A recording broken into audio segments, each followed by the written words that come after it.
Hello, everyone. I hope you guys are having a good Thursday. It's July 2nd, 2020, and I'm here with a severe weather forecast. Because today we do have a pretty large slight risk in the north and central plains.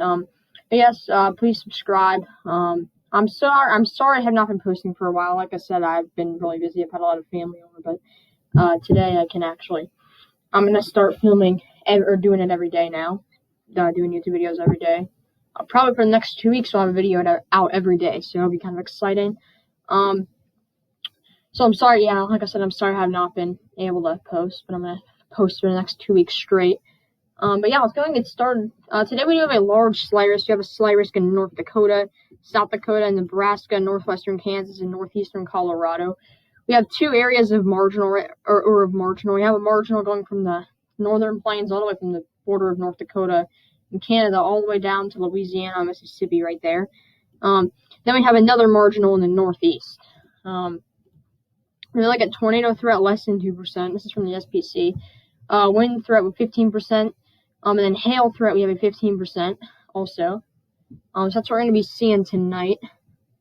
Now let's actually go ahead and start looking at the models. So we're going to be looking at, let's look at severe weather ingredients first, and then we're going to be looking at what the models are actually saying might happen radar-wise, what the radar might look like later. But first, let's talk about day 2. Tomorrow, I'm probably going to make a forecast for tomorrow, but we do have a slight risk in northeastern Montana and northern and northwestern North Dakota. We have a large marginal risk, too. We also have a marginal risk for areas like New York City, Philadelphia, areas kind of a little bit in the northeast right there. We have a marginal risk. And then for day 3, the areas we're watching a pretty big area in the northern plains. Let's go and get started with looking at the models. So tomorrow we're going to be talking about looking into the future temperature-wise. We could be seeing a heat wave for the central and eastern U.S.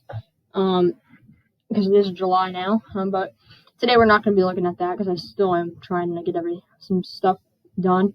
But we're looking at, this is a 180 MB ML Cape. This is ML Cape. It's better than surface-based in my opinion because it takes it's ML, multi-layered. Well, let's get started looking at this. I keep saying that, but let's go. So in these green colors, which is 2,000 plus, where you guys see green, that is 2,000 plus. What I like to see for severe weather is around 750 plus.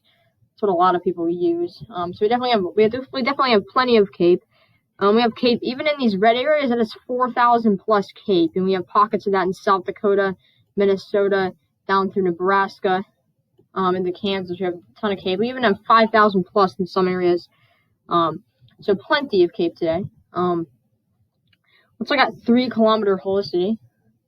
This is also important. You can see this afternoon we don't have a ton of helicity. The highest helicity is in our slight risk region in this area here. I'll draw that again.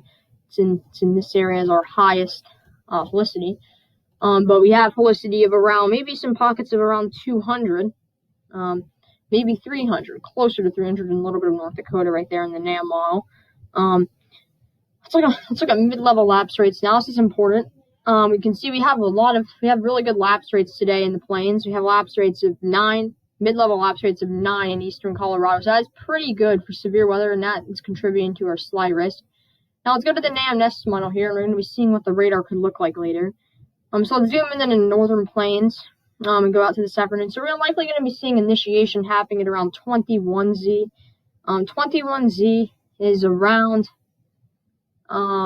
this is around 4 p.m. Central Daylight Time. You can see we already have some storms going on in South Dakota. Initiation has already happened while I'm filming this. You can see we're likely going to be having a large line, not a derecho. We're likely going to have a large line of damaging winds. I don't think it's going to go enhanced. It's not likely. It's a little too late for that. I think it only looks kind of slight risk. It's only good for a slight risk. We're not going to be seeing much of a tornado threat either. Now let's move back down to Colorado here. So we're already seeing some supercell action. But you can see in Nebraska, Colorado, and Kansas, in this area, we might see seeing some supercells. Some of those do have some rotation already. Nothing big though. Not like strong rotation or anything too tornadic, but we do see some broad rotation in some of those storms. We're not looking at them we're not going to look at the radar right now though, but you can see later it's not really going to form into a giant. It's likely going to be kind of like a broken line of storms as we go later tonight. Kind of broken, not as strong as up in North Dakota and South Dakota. We see it's a lot stronger up there, the line. That's why the hail threat is a little bit stronger down to the south. These storms are likely going to be. Some of these we've had some big hailers in northeastern Colorado so far today. Now we're going to look at UD helicity swaps. This is good for looking at the general area where the storms have the best UD helicity, where they had the best updraft. See, we have some good storms in this area. We have a lot of good updrafts in our slight risk.